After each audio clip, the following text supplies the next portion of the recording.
And we are going. So this is going to be an interesting way of getting everybody together. And as it turns out, it's not everybody. So we'll try this time and see how it happens.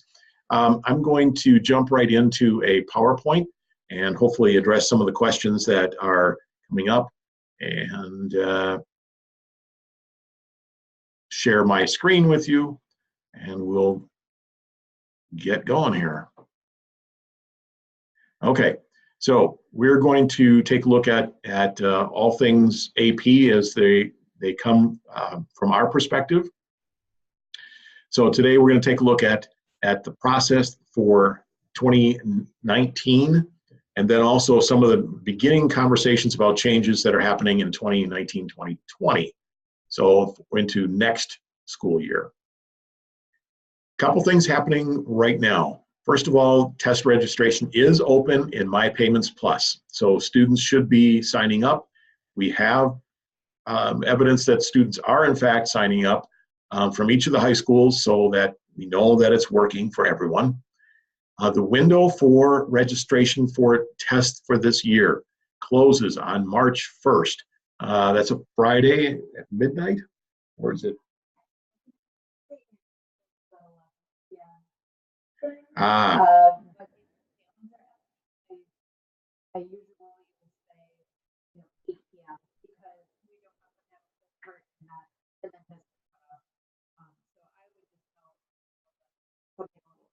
Right. So 8 p.m. on Friday, March 1st, the window will close. And again, the reason for that is simply we don't want people to be caught in the process and suddenly have the window close on them. And trust us, we get people who are doing this all time, day or night, especially during that last week when all of a sudden parents remember that, oh, I was supposed to do that for my child, and suddenly are trying to figure out how things work at 3 in the morning. So the cost this year remains at $110 for each exam. That is for the typical student. Obviously, if someone is free and reduced, that is going to change. Other fees accrue if they are in the late testing. So it'll be a greater cost, and there are a couple subject area tests that are also a little bit more expensive. A deadline that's coming up pretty quickly. All accommodations need to be applied for by February 22nd. So we're talking a week from Friday. They all have to be applied for. That doesn't mean we're going to have answers on them right away, but they have to be applied for the initial application. We've had issues in the past, especially last year, with accommodations running up until the morning of the test. The College Board not making decisions. That was simply because there wasn't information enough. This gives time to go back and forth. We hope that that doesn't happen again, but the first step is always making the accommodations, putting in the application for accommodations by the deadline. Miss that and there's not a chance. So also coming up, once the ordered window is closed, a couple things will kick in. The waiting list for exams will open on March 19th at 8 a.m. in the morning. So that will be a Monday. That will be a Tuesday. Because there's no school on Monday the 18th. So that's when the waiting list for exams will open. We will be, I'm sure, receiving phone calls with panicked parents and students that did not sign up in time, and we will be telling them this information and how to get that. That is also available on the website.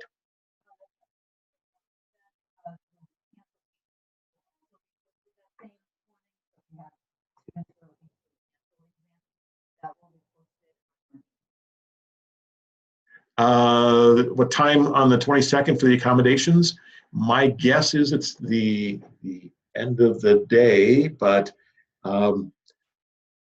it's probably after. So it's going to be Eastern time.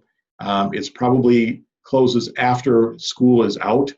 My guess is it would be midnight Eastern time, 11 p.m. here, but I'm not 100% sure on that. Okay, I've been telling people 6 p.m. So I'm sorry? I've been telling people 6 p.m. Okay.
Okay. So, as always, if you have questions about any of this material, connect with us via email, give us a phone call, and we've got a lot of stuff on our website. Good.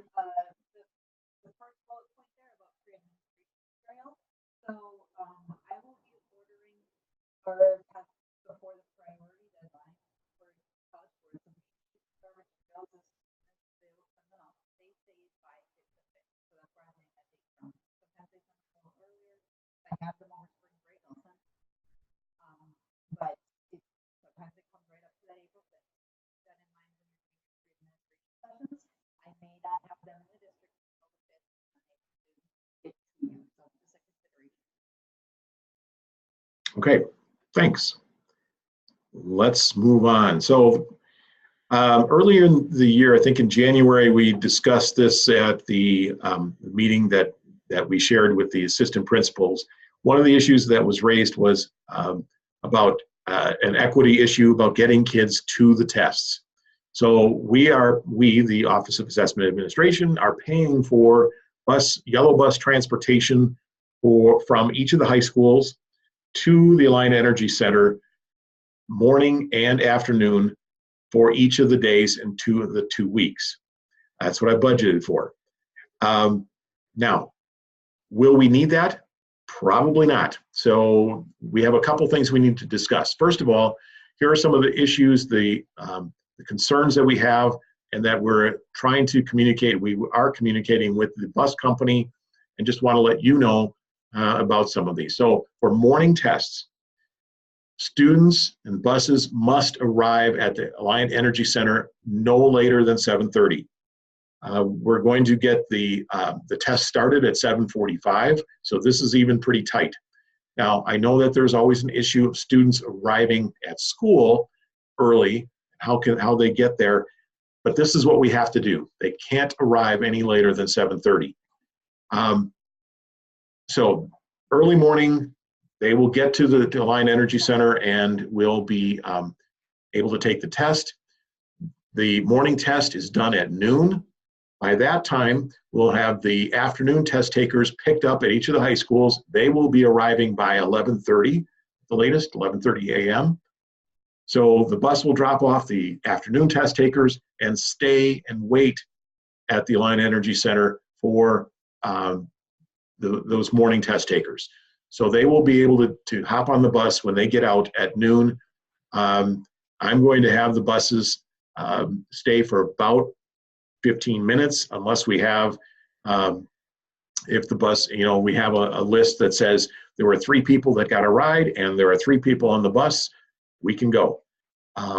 If a student misses the bus on the way back to school, I have no other way of getting them to school other than having them hang out until the afternoon bus will depart.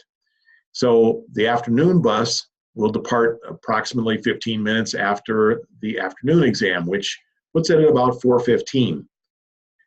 Here's where we can run into some issues, but this is what we have to work with. One of the issues is students have to be back for practices. They have to be back for club meetings. They have to be back for different kinds of activities. We cannot have multiple buses going to schools in order to accommodate those kinds of plans.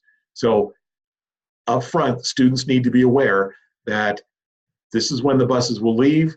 For instance, I know I would imagine that afternoon traffic at 4:15 leaving the Alliant Energy Center, the soonest students will get to West High School would be 30 minutes later. Can't count on anything faster. Each of the high schools will be different timing depending on the different time of day. The easiest routes are going to be the noon routes, at being the shortest amount of time. So we're going to have to work with the bus company to build in what it's going to take to get to students in the morning to the Alliant Energy Center and in the afternoon home again, given that that's really high traffic time.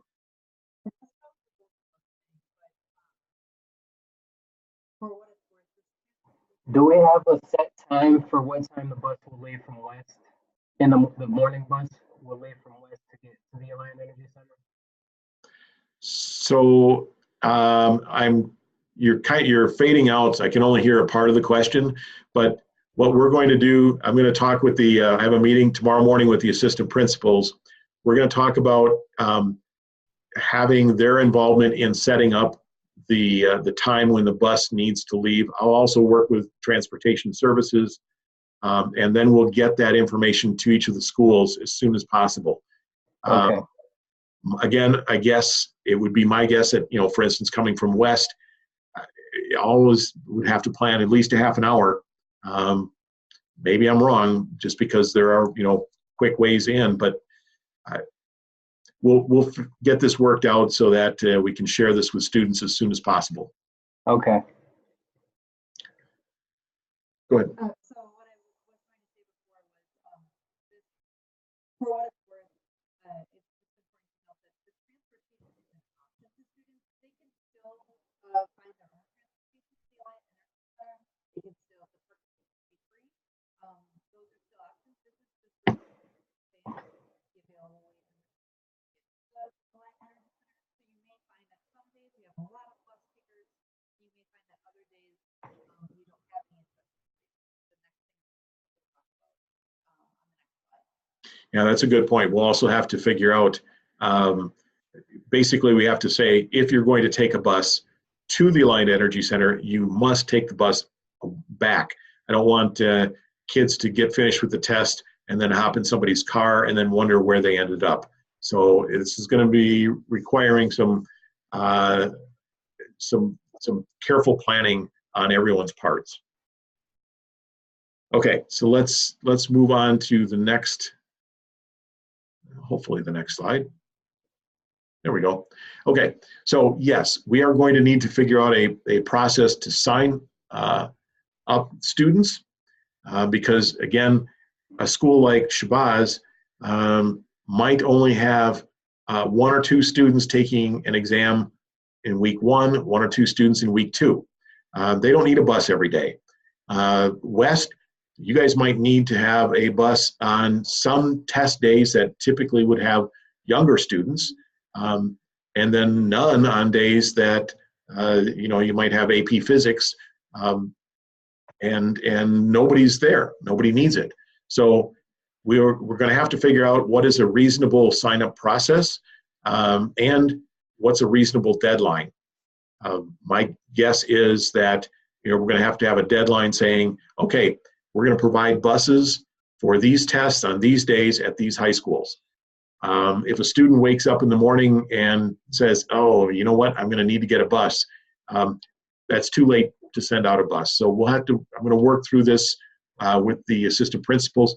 But if you have any ideas about how this might work for your specific high school, let all of us know, because this is definitely an ongoing conversation and something that we need to work on. What I think might help is if we have a Google Doc that's shared with everyone with questions with potential solutions. And I'll get that out in the next couple days to everyone, just so that we have a 2019 transportation issues document.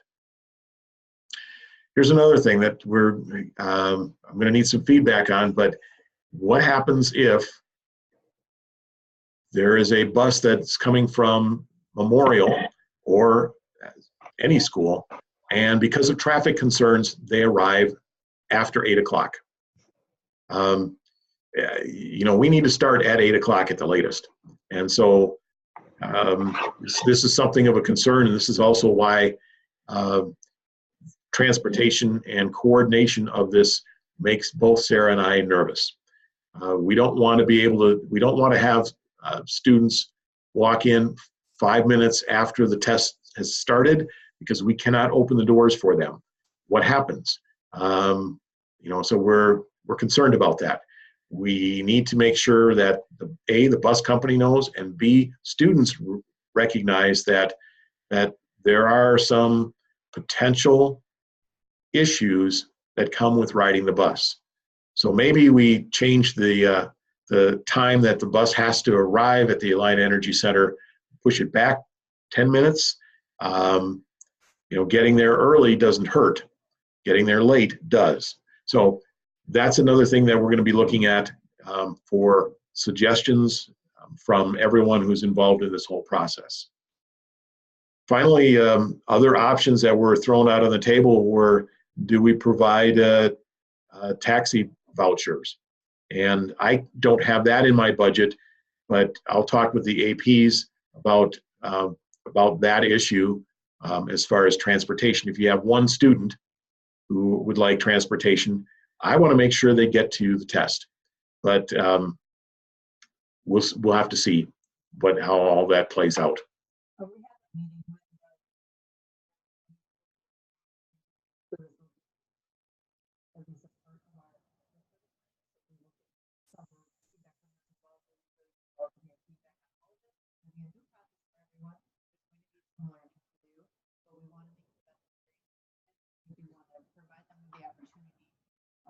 To get to the exam in a different way. So, give us any ideas, any thoughts. You had your feedback as well, and what may work or not work, and we're open to a lot of feedback. Absolutely. So let's keep going. Everybody has been talking about AP World History. Just a reminder that these changes that will take place next year, the dates on world history from when it begins to the present changes. We're going to talk in just a moment about the new advanced placement resource site for students. There will be lots of resources there for the new syllabus. My guess is that all your staff who are involved with AP World History have already received new material from the College Board sometime about a month ago. So this shouldn't be a non-issue, but I just want to make sure that this is a topic of conversation at some point. So just want to bring it up. All right, let's take a look at some of the changes for next year. And the way we've set this up is we're going to talk about changes for teachers, we're going to talk about changes for students, we're going to talk about changes for families. You'll notice that on this page right away, I've got a question in red. There are going to be lots of questions. Sarah and I have been spending time talking about some of these things. We may or may not have answers. You may or may not want to even hear about it, but we want to make sure that you know that we're thinking about these things, and that it will we'll get a lot of information as we continue to move forward. So, changes for staff in 2019-2020. First of all staff members will have an online account for their particular classes. This will be in place late August, 1st of September. The next thing that happens is students will be enrolled or rostered into each one of those courses.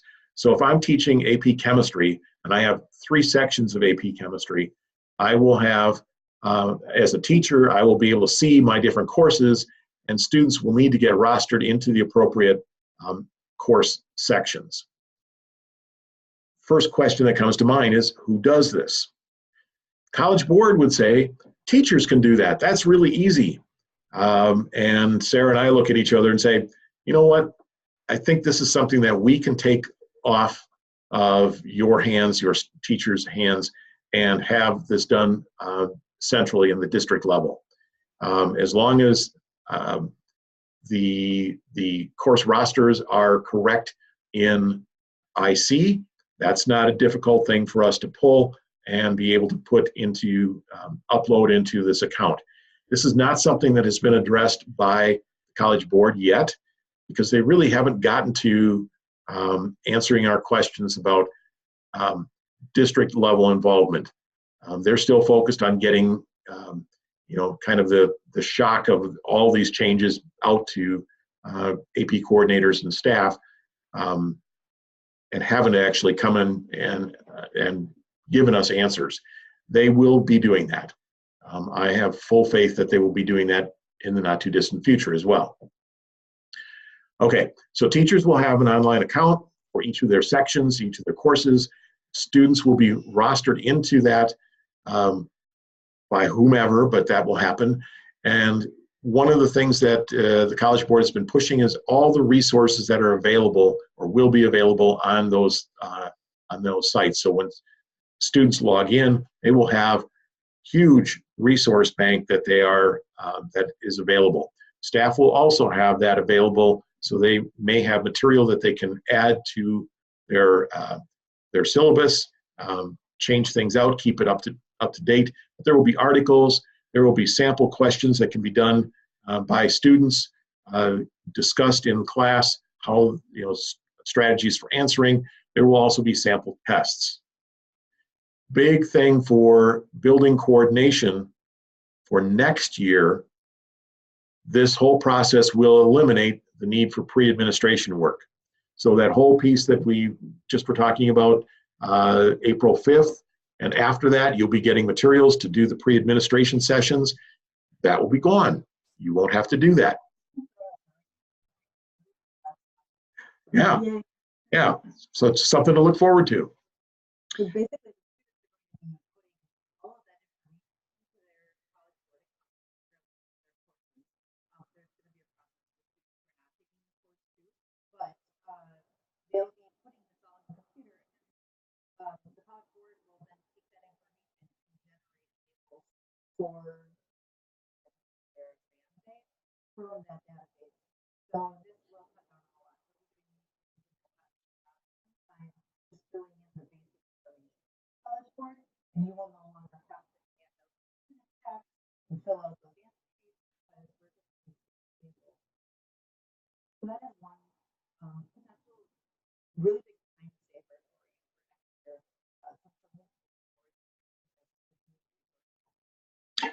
So on in the webinars and the meetings that Sarah and I have been at, they are constantly pushing their website. So I put a link on the PowerPoint. I'll share the PowerPoint with everyone. All you would have to do would be to Google advanced placement changes, and up will come their website. And so they are really pushing this. There's a lot of information there. They just keep saying, for more information, go to our website. So, As we learn more, that website is pretty helpful, and share that with your teachers right away, to let them know what's coming up for next year. okay, now what changes can students expect? First of all, they will have accounts that are linked to all of their AP courses. So they will have kind of a one-stop shop, a login, and they will be able to see their courses. And then they will have material that is within each one of those courses, based, as far as I understand, on how much the teacher puts out into it. They won't have everything unless the teacher says, give everything to the students. So the teacher can kind of parse out material to their students in their courses. I could be wrong on that. This is my understanding. So one of the biggest changes for students, by the way, that they will be getting their courses within the first couple of weeks of school.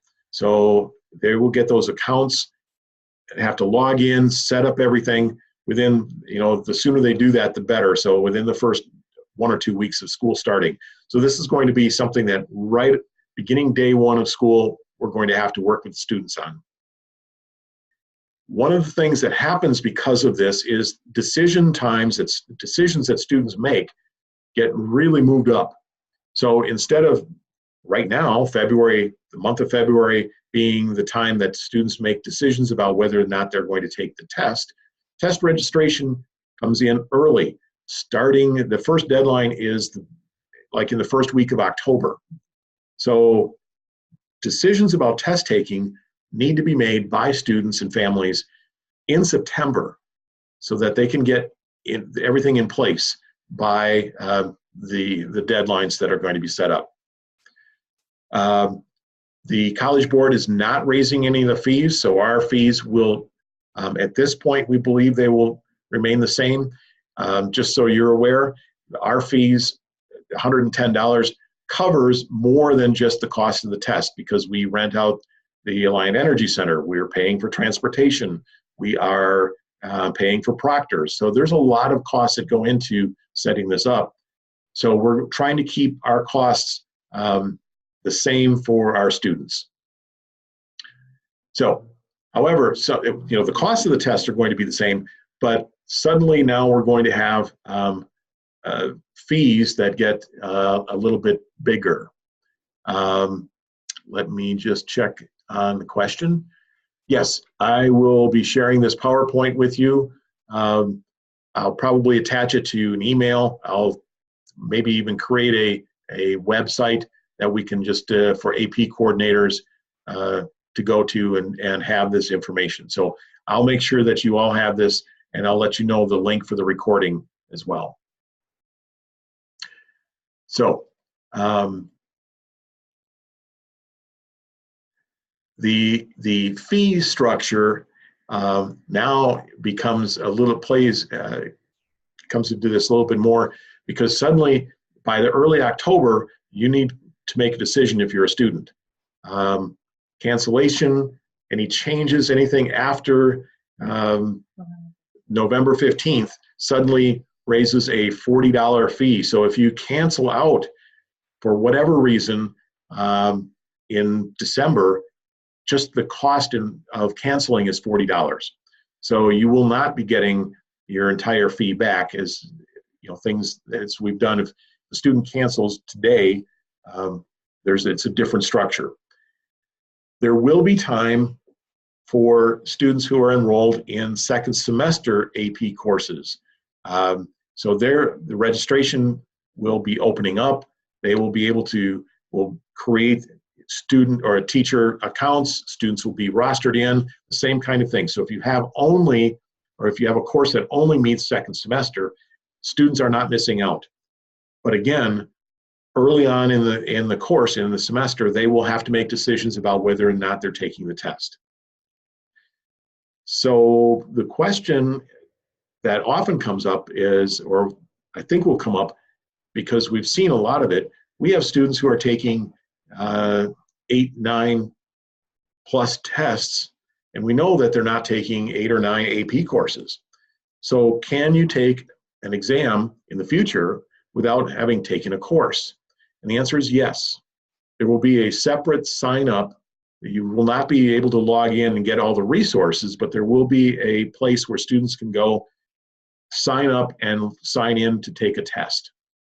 We'll be getting more information about that as we go forward and learn more ourselves. Finally, this is going to be a big one. There will not be a waiting list. So if students suddenly decide I'm taking AP chemistry, and it is February 15th, I can't suddenly decide to take the test now that because I'm feeling pretty good about it. I want to do that. I've missed the deadline. I'll just sign up on the waiting list and see what happens. And the answer is there will not be a waiting list because, as we talked a little bit earlier, students will be putting in information into the system regardless of whether they're taking a class or not, and that will generate a label. That label cannot be transferred. So we will get labels and we'll get answer sheets that will be going together, and we won't be getting extras. So there won't be space for, someone decides not to show up the night before and suddenly we have a seat available and we can bring a student in. That will not happen.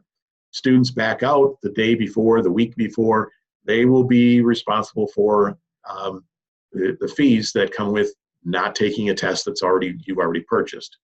So waiting lists will be gone, no transferring of tests, that we don't have that opportunity anymore. So that will be the last, this year will be the last time that this happens.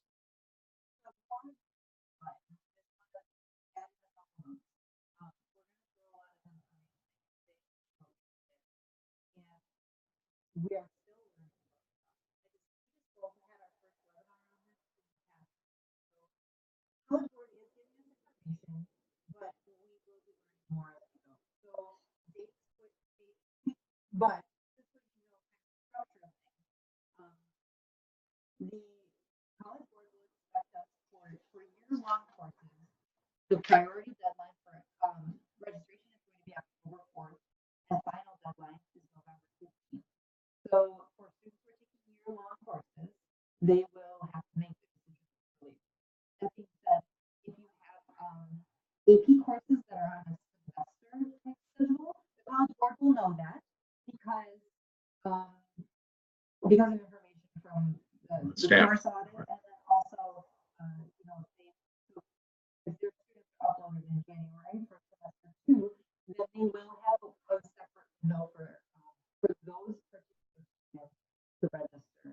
It would just be students who are in semester 2. They'll have, I think, February, March registration.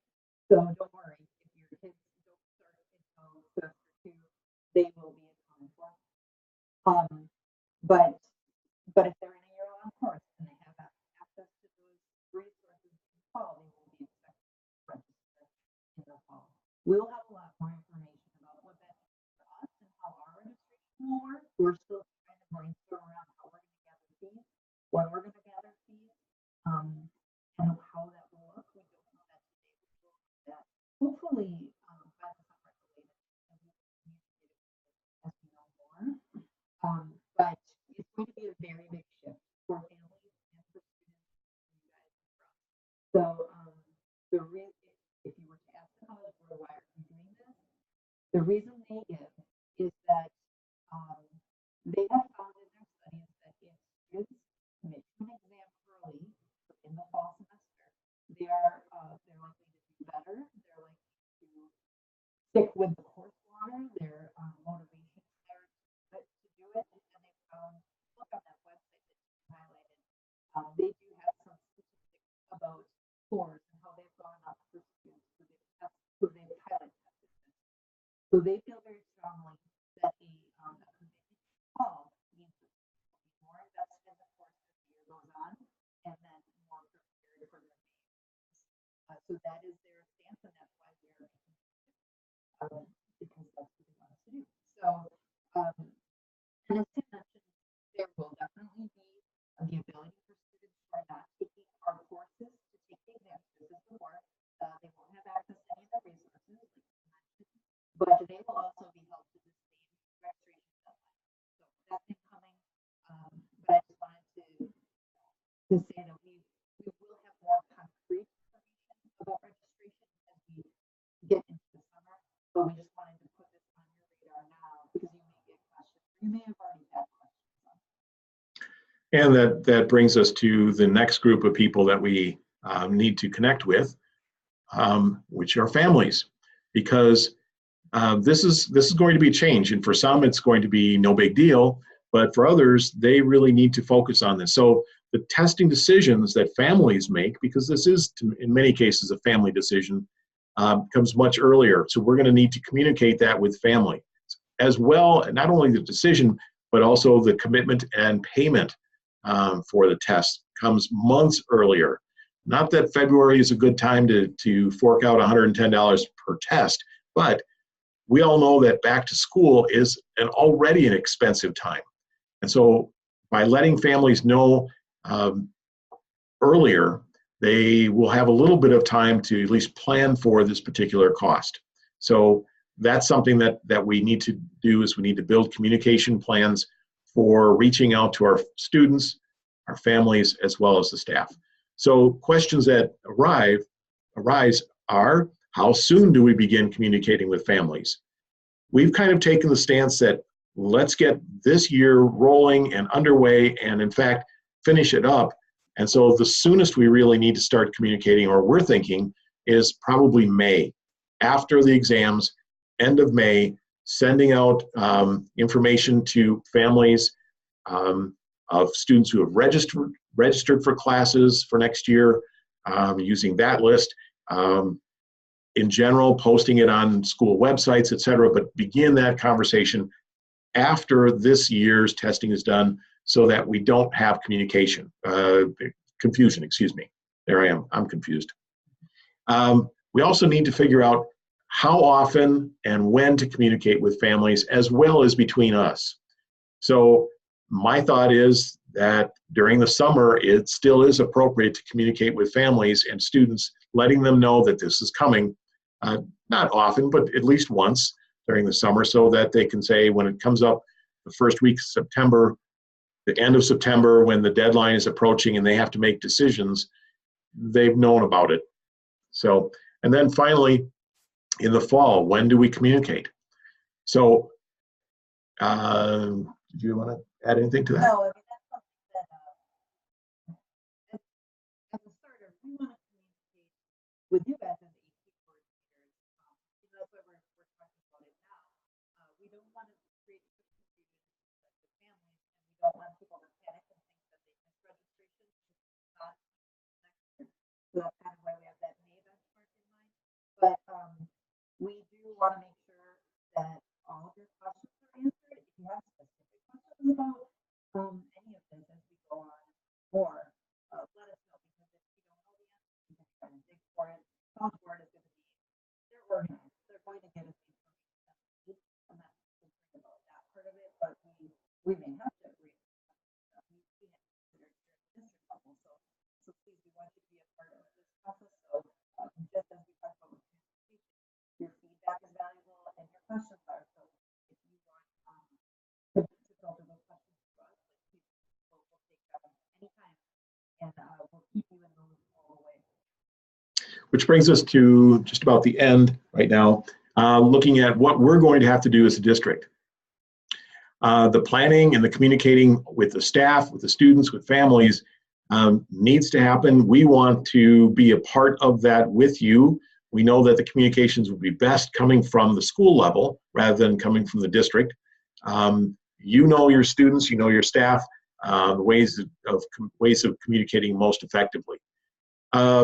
We probably need to connect a couple more times yet this school year as we get more information, but definitely over the summer.